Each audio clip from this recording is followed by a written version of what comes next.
Hey, Coach T. Baker with the next.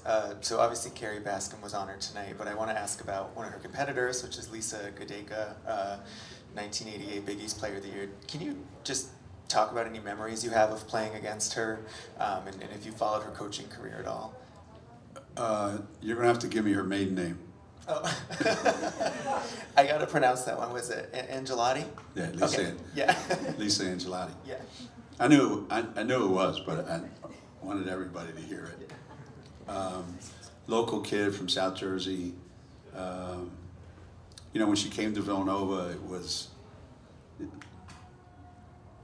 they were a really good team, and I don't think their freshman sophomore year that anybody looked at her as anything special. But what happened was she just kept getting better and better and better, and she became one of those all-around players that was able to beat you moving without the ball, passing the ball, shooting the ball. And we had to compete against them, as our program was establishing itself. One of the teams that we always felt like we had to beat was Villanova. And to be honest with you, I think Villanova has one really, really, really good player every cycle, and it was her turn, and she was great at it. And I don't know where she's coaching right now. Where's she coaching right now? She's coaching high school in Jersey, at her Catholic high school. Gloucester Catholic, is Yep. it? Yeah. Yeah, I remember. Yeah, and the reason I don't know where she's coaching is there's no way we would ever get one of her players if Villanova was recruiting him. Questions for Coach? Brian, right?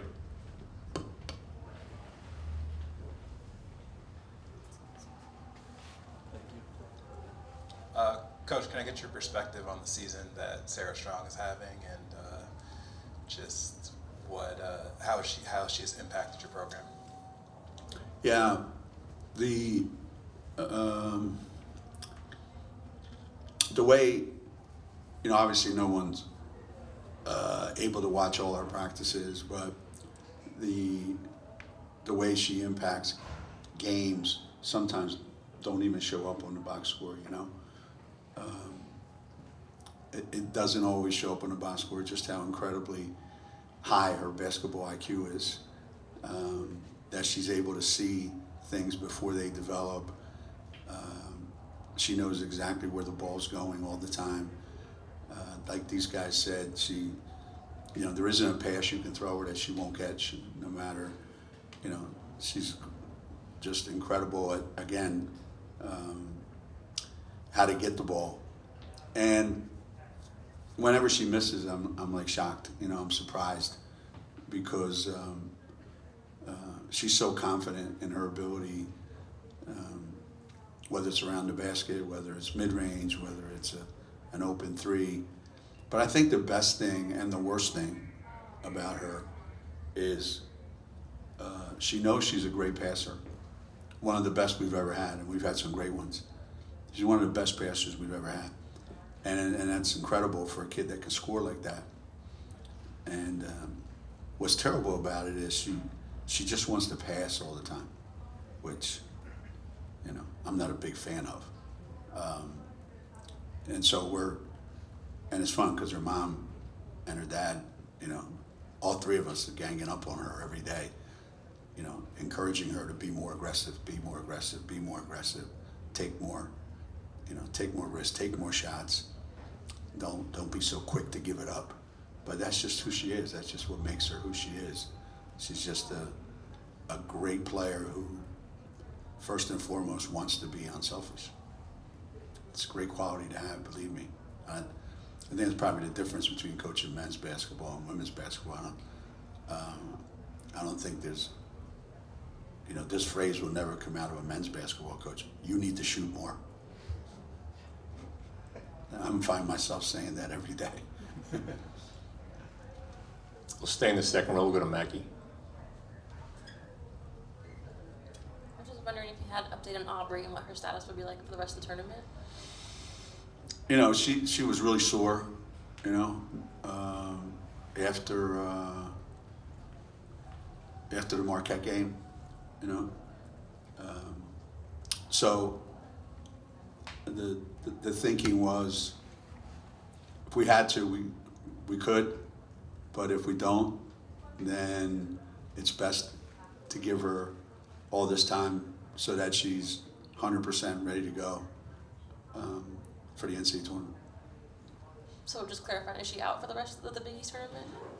Unless I suit her up at halftime because I don't like the way we're playing. But right now, that's the plan. Yeah. We'll go to Doug in the front row.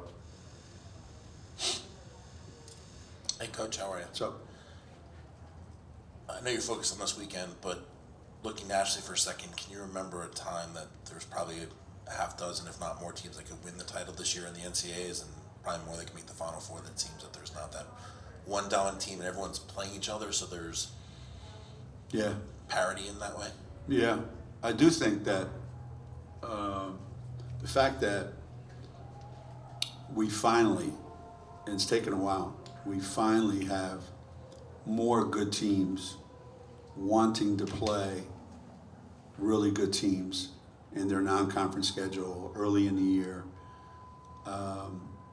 Because what happens then is you not only get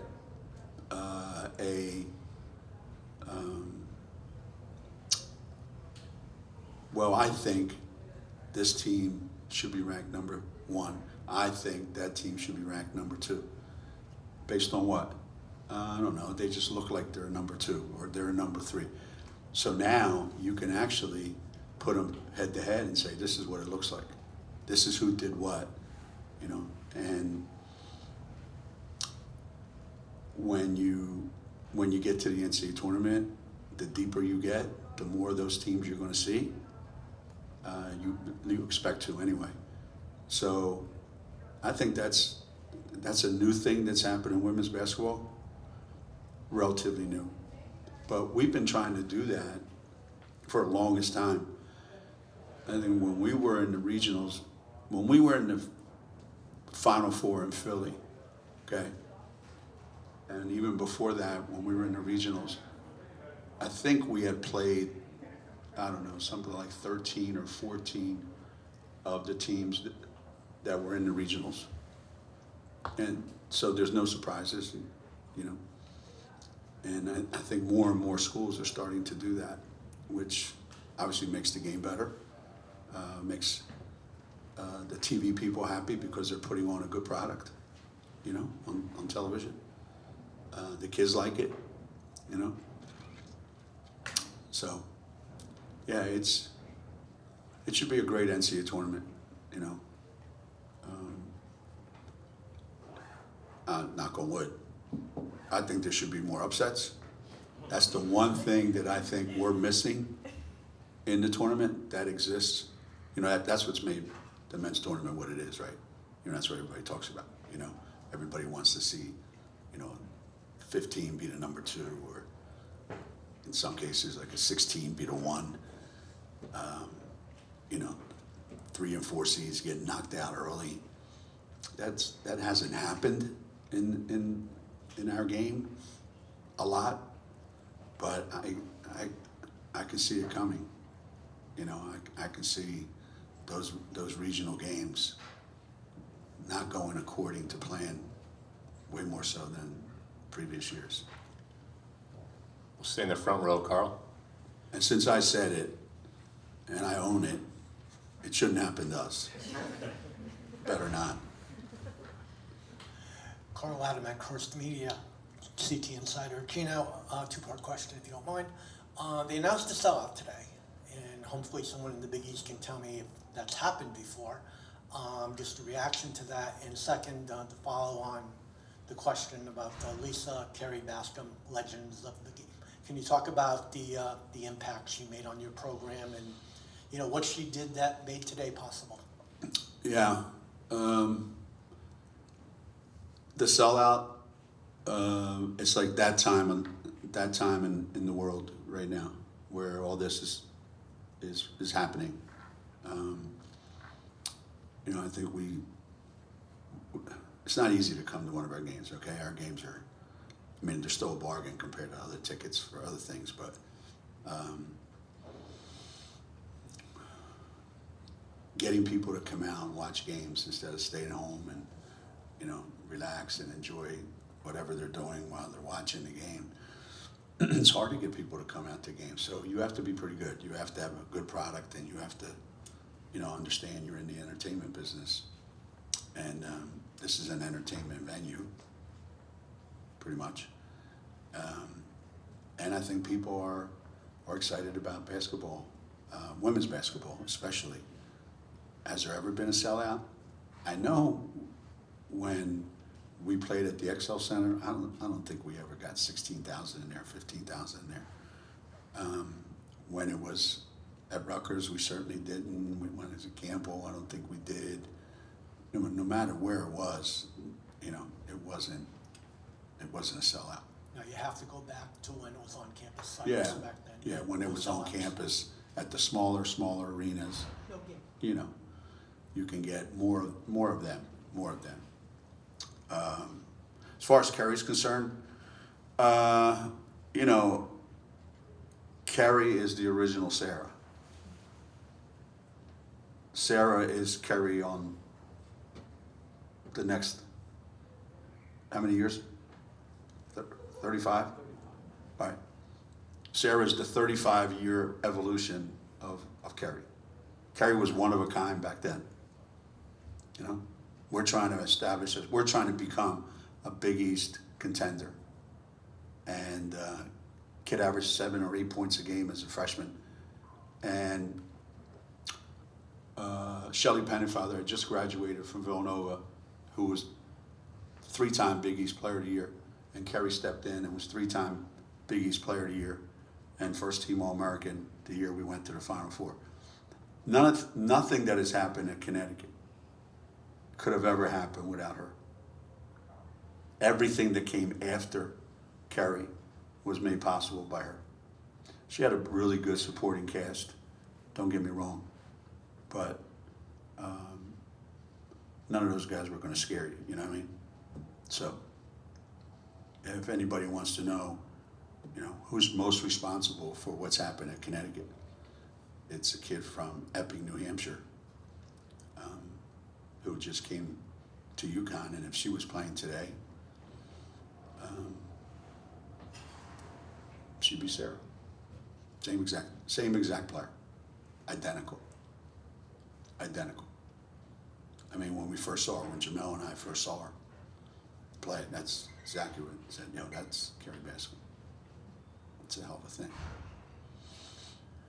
Question, back right corner. Did you have one? No? Me? No. Oh, no, Maggie. Okay. Front left. Hey, Coach. Azar Johnson from MB Media.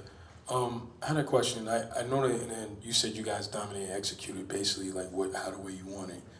But knowing you as a coach, you're gonna look at certain things that maybe you could do better on. There was that one point in the second period, where they seemed like they were starting to get a rhythm. St. John's. I don't know what the reason was. I'm pretty sure you know and you saw it. Will that be brought up as far Oh, yeah. tomorrow or you? For sure. Okay. For sure. All right. Yeah. I think whenever a team scores 2 points in a quarter, you can pretty much bet on it's not going to be 2 points in the second quarter, you know? And they did get into a little bit of a rhythm. The things that we did really, really well in the first quarter, we made 2 or 3 mistakes. They execute really, really well. You got to really be on your game against St. John's. You know, they have a lot of sets. They run a lot of misdirection stuff, and you got to be paying attention. And, you know, we made a lot of mistakes in the first quarter, and they just didn't make them. And then in the second quarter, we made some of those same mistakes, and they knocked them in, you know. So, yeah, making sure that that's not, you know, that's not an issue going forward. And I think we probably missed 8 or 9, maybe 10 layups. It wasn't just our guards, you know, our big guys. Sarah missed a couple. It's just, and some games, you know, are just played gritty. They're not pretty. You know, there's nothing pretty about today's game. You know, and we talked about it in the locker room. We played Iowa State here, and it was pretty. You know, anybody that wanted to make a three, all you have to do is shoot it. Every three went in. It was fun. They were loving life. You know, today it was ugly, and you have to be able to grind it out. You know. So, but yeah, believe me, there's a lot of stuff on that film. They're gonna wonder how did we win. Second row, Emily. You got points from just about everybody today. What was on a lot? Just kind of, how did you feel about the contributions down the bench outside of your big three? You know, that's good and bad, I think.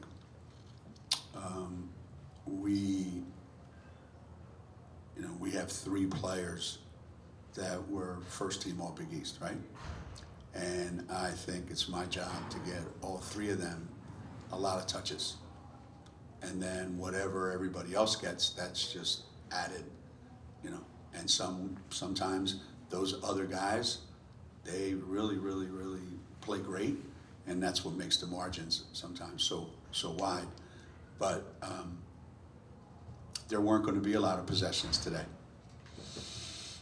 St. John's takes the whole shot clock to shoot sometimes, most times. So there was limited possessions, limited touches for Sarah. Not happy about that.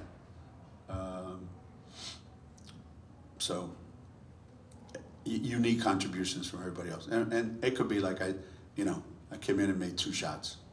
You know, I came in and got a bucket, got a steal, something, made 2 free throws.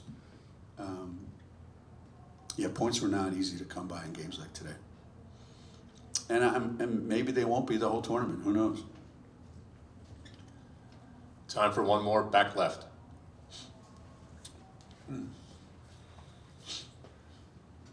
Should invest in another microphone. I think. Hey, I'm sure they Coach. could scrounge up enough money to get a microphone. Hey, Coach Gual with The Athletic. You kind of built off that last question. You talked about a lot of touches, not a lot of players being able to get touches.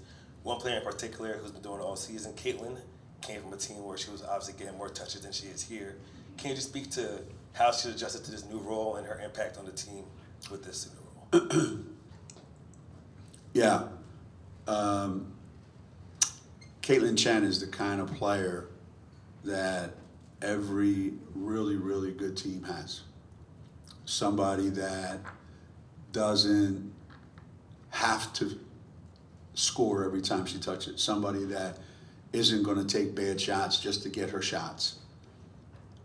She's going to be a great leader. She's going to be a good defender. She's going to be, when she attacks the basket, I think the ball's going in. She's one of the best I've ever seen at getting in the lane and scoring.